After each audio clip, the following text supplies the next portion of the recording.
The night sky over Manhattan shimmered against glass towers, their reflections rippling like silver in the Hudson below. Inside the top floor of the Cross Tower, Ethan Cross stood before a wall of windows, the city a living mural behind him. At 34, he was a man people compared to lightning, sharp, magnetic, impossible to ignore. Tonight, though, there was a storm behind his eyes. Ryan Blake, his closest friend since prep school, and now his lawyer, sat across the marble bar nursing an untouched scotch. "Ethan," he said, voice low but firm, "this scheme is playing with fire. Pretending to be paralyzed just to see if Vanessa loves you? That's not a weekend prank. It's dangerous." Ethan ran a hand through his dark hair, eyes fixed on the skyline. "I have to know, Ryan. Every relationship I've had ends the same way. People love what I can give, not who I am. Vanessa says she loves me for me. But I see the way she lights up around the jets, the cars, the invitations. I need the truth." The camera would glide across the room, Italian leather couches, a gleaming Steinway, the faint scent of cedar and coffee. Through a glass wall, a fleet of luxury cars glowed in the private garage below, each a symbol of the life Ethan sometimes wished he could trade for something simpler. Ryan sighed, shaking his head. "If you go through with this, you'd better be ready for whatever you find." A discreet chime from the penthouse elevator broke the tension. Ethan's assistant stepped in, handing him a thin folder. "The new live-in Maid's background check," she said. Ethan flipped it open. A single photo stared back. Jasmine Cole, mid-20s, poised but modest, eyes an arresting shade of hazel that seemed to look straight through the page. For the first time that evening, Ethan's lips curved, not in amusement but curiosity.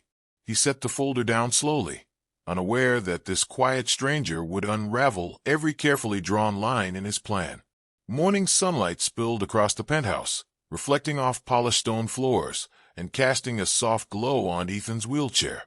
He sat near the window, perfectly still, rehearsing the controlled breath that sold the story of his accident. It felt strange, pretending to need help when every muscle in his body was coiled with strength. But if Vanessa truly loved him, she'd prove it now. The private elevator chimed. Vanessa Hart stepped out in a swirl of perfume and designer silk. Her heels clicked against the floor as she crossed the room. Every inch of her flawless, cream blouse, navy pencil skirt, honey brown waves cascading over her shoulders.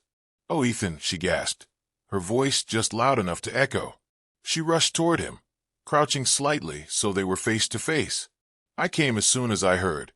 Are you okay?" Her fingers brushed his arm, light as a bird, but her eyes scanned the room before settling on him. Something in them flickered, concern. Yes, but behind it calculation. "I'll manage," Ethan replied, masking his voice with quiet resignation. "The doctors say I may never walk again." Vanessa's lips parted, sympathy arranged like a prop on a stage. "That's awful." She smoothed her skirt and perched on the arm of the sofa rather than a seat beside him, careful not to wrinkle the fabric.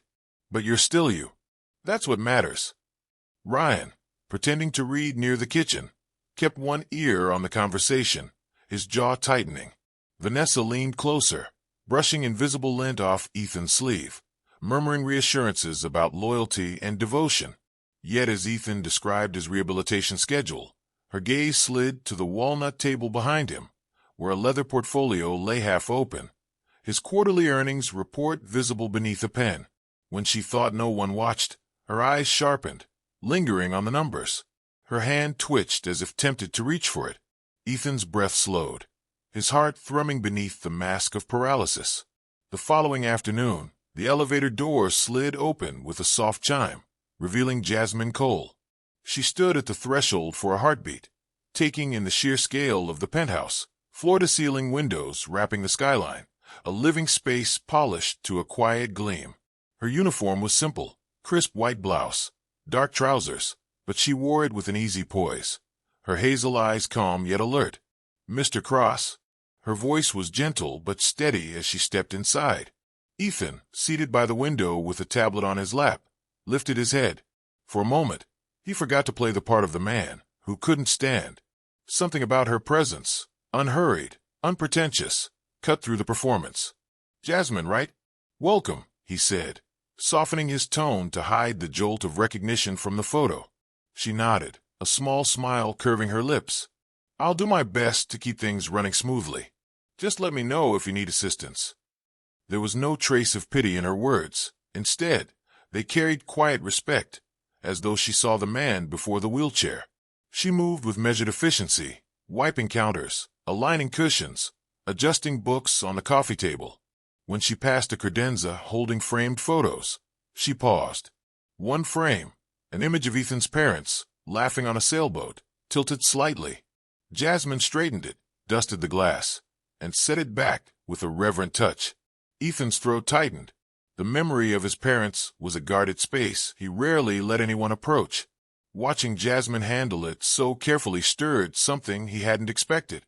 He almost spoke, something about their warmth, the summers they'd spent in Cape Cod, but footsteps echoed from the hallway.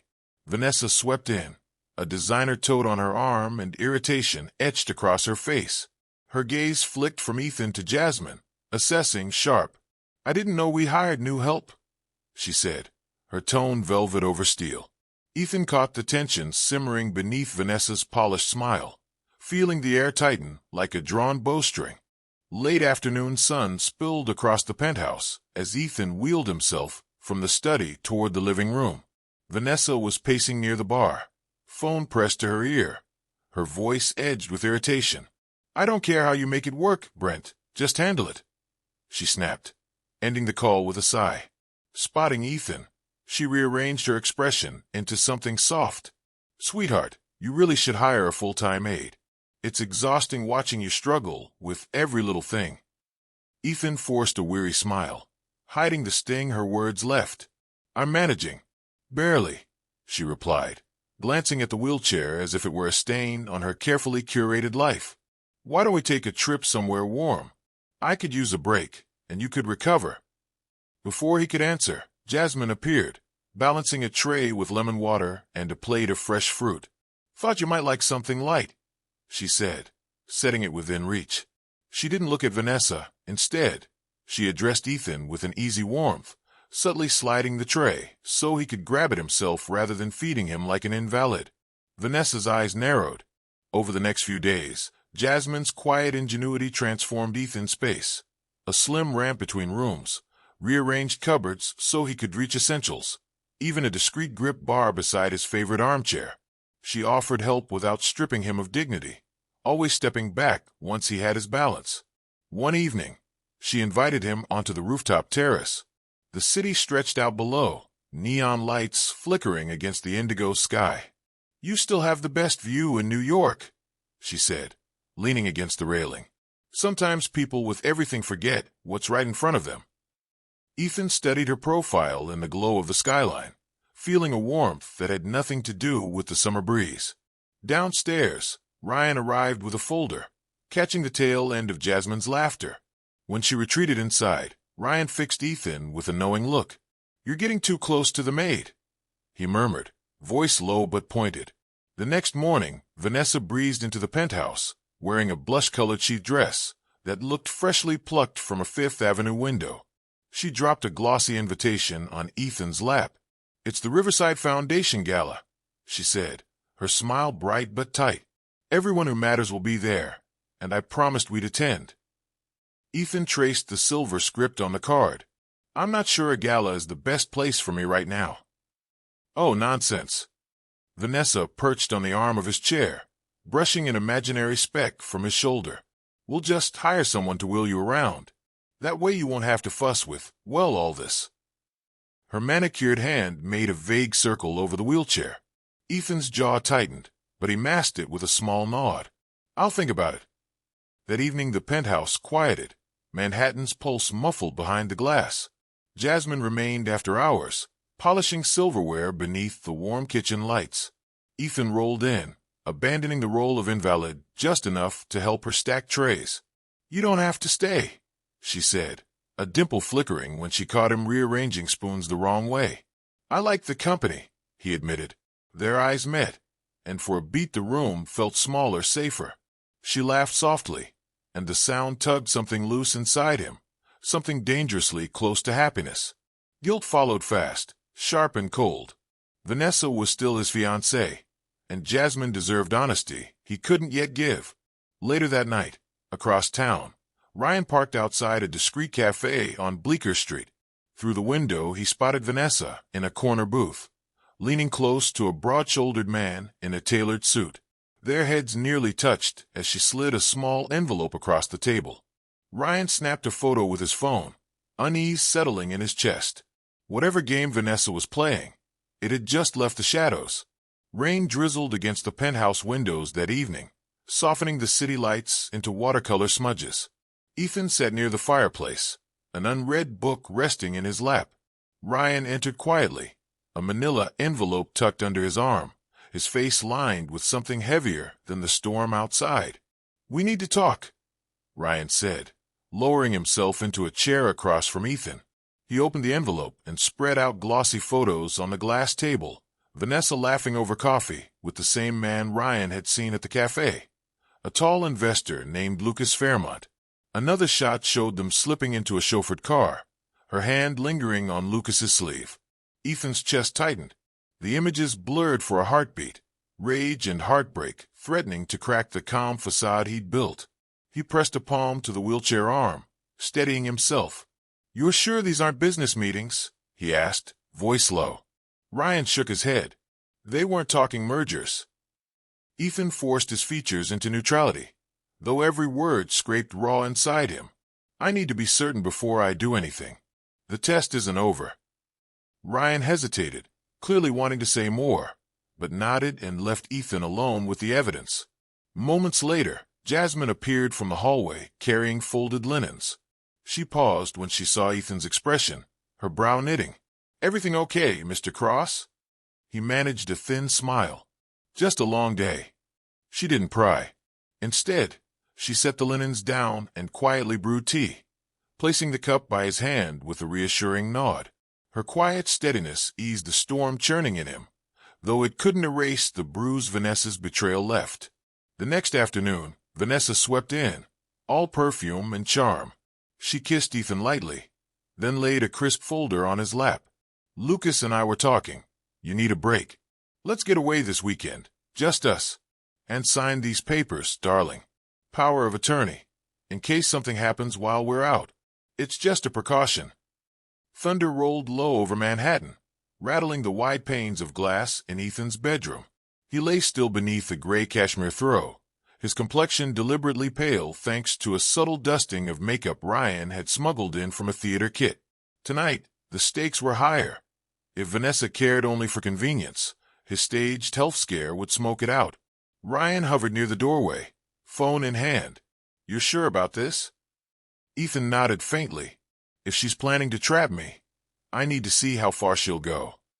When Vanessa arrived, her heels clacked across the hardwood like gunshots. "Ethan!" she cried, sweeping to his bedside. Her expression was perfectly arranged. Concern creased her brow, but her gaze darted to the clock on the wall, then to the open suitcase she'd brought for their weekend away. "I'm fine," Ethan rasped, eyes half closed. "Just dizzy." She pressed cool fingers to his forehead, then withdrew almost immediately. "We can't miss the ferry to the Hamptons," she murmured, as if forgetting he could hear. "Maybe we postpone until tomorrow?" After she left to call the driver, Jasmine slipped in with a tray, broth, a damp cloth, and a patient smile. She settled beside him, gently adjusting the pillows. "You don't have to fuss," Ethan whispered. "I want to," she replied simply. As rain lashed the windows, she told him about her childhood in Atlanta, the fire that had taken her parents, the younger siblings she'd raised while finishing school and working nights. Her voice carried no self-pity, only quiet resilience. Ethan watched her, something fragile pressing at the walls he'd built around himself.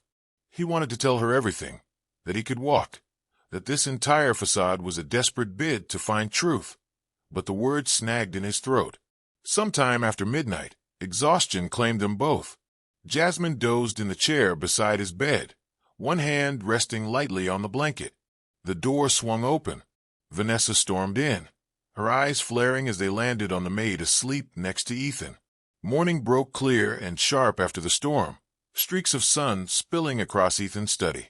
Ryan stood by the window, his face taut as he held up a folder bulging with fresh reports. I dug deeper, Ryan said quietly. Vanessa isn't just flirting with Lucas Fairmont, she's engaged to him. They filed for a marriage license in Connecticut 2 weeks ago, under her middle name. Ethan's pulse thudded in his ears. He stared at the pages Ryan spread across the desk.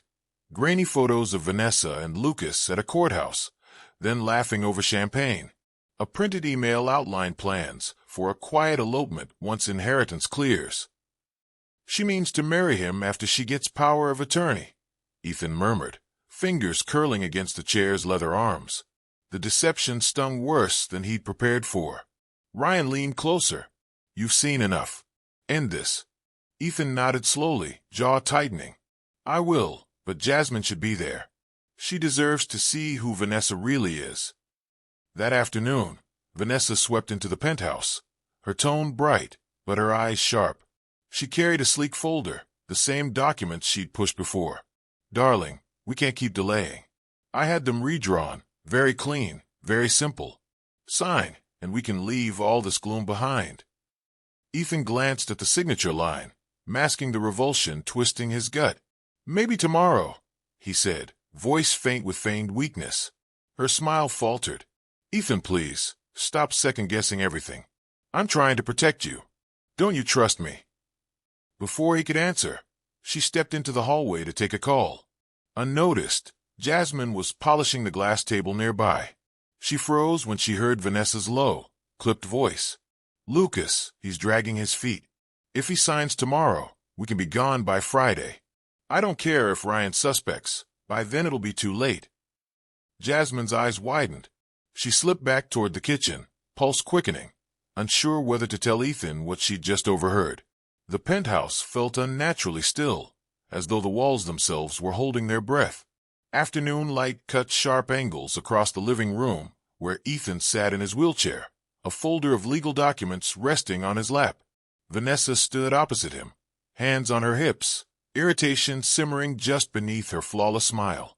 Jasmine lingered near the bookshelves, silent but alert, the weight of the overheard phone call heavy in her chest. Ethan, Vanessa began, her tone syrupy with impatience. We've danced around this long enough. Sign the papers, so we can put all this unpleasantness behind us. She pushed the folder toward him, manicured nails, tapping the signature line. Ethan's fingers brushed the pen but didn't lift it. Instead, he raised his eyes to hers, steady and unflinching. Vanessa, before I sign anything, there's something you should know. Her brows knitted, annoyance flashing. What is it now? He drew a slow breath, then, deliberately, rose from the wheelchair. The scrape of the chair's wheels against the floor filled the silence as he straightened to his full height. Vanessa's jaw dropped, her pupils shrinking to pinpricks. You can walk. Yes, Ethan said quietly. I've always been able to. I needed to know if you loved me, not my money. Shock gave way to fury. She stepped closer, voice trembling. Do you have any idea how cruel this is? To humiliate me like this? Across the room, Jasmine's eyes widened, realization dawning. She glanced at the chair, at Ethan, grief and relief warring on her face. I'm sorry, Ethan said, turning to Jasmine. I never meant to deceive you. I only wanted the truth about Vanessa. His voice softened. I should have trusted your kindness from a start. Vanessa's face twisted. You think you can play judge and jury with people's hearts? You're pathetic, Ethan. Her gaze darted to the folder on the table, the one holding his most recent asset statements. With a sudden snarl, she lunged, fingers outstretched toward the folder. Security ushered Vanessa toward the private elevator, her protests echoing through the penthouse like glass breaking. The folder of assets clutched in her hand moments earlier now sat safely on the coffee table, untouched. She threw one last venomous glance over her shoulder as the door slid shut, leaving only silence in her wake. Ethan stood still for a moment, staring at the closed doors. The adrenaline that had carried him through the confrontation seeped away, leaving him exhausted but oddly free. He turned to Jasmine, who lingered near the windows, her hands clasped tightly in front of her apron. "Thank you," he said quietly, "for staying, even after everything you just learned." Jasmine's eyes softened, though uncertainty flickered there. "I stayed because I wanted to hear the truth from you, not from anyone else." Hours later, as dawn stretched pink and gold across the city skyline, Ethan found her on the rooftop terrace.